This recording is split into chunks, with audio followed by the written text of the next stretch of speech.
Hobsons Bay Between the City and the Flood is a single-player game in which the player acts to protect coastal wetlands from the twin threats of urban development and sea level rise.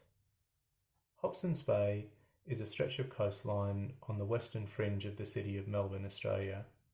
Hobsons Bay is home to internationally significant wetlands in which many species of migratory birds find roosts and feeding grounds, and also a patchwork of housing, heavy industry and agriculture.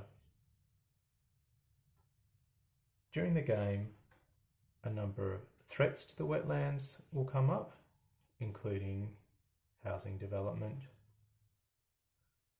industrial development, agricultural development,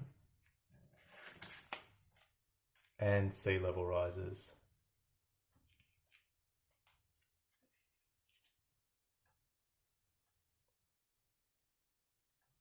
These threats gradually eat away at the number of roosts and feeding grounds available to our migratory bird species.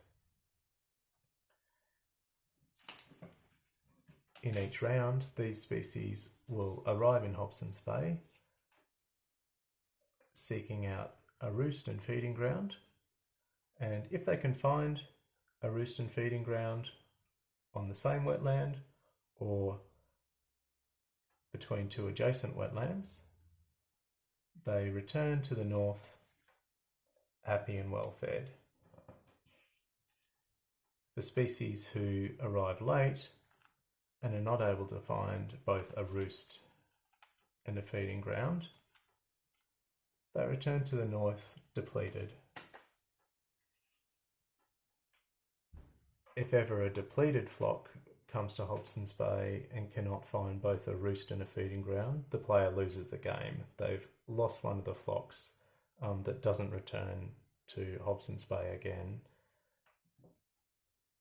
On their turn, however, the player can take actions to protect wetlands.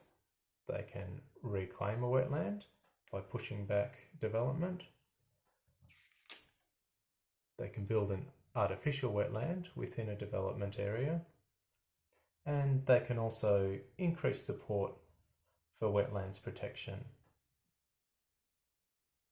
which ultimately brings them to the game win condition, which is obtaining 6 support, which signifies the point at which the player has secured enough popular support to permanently protect the wetlands for both the migratory bird species and for the enjoyment of the residents of Melbourne. That's a little game about Hobsons Bay, my home. I hope you enjoy it.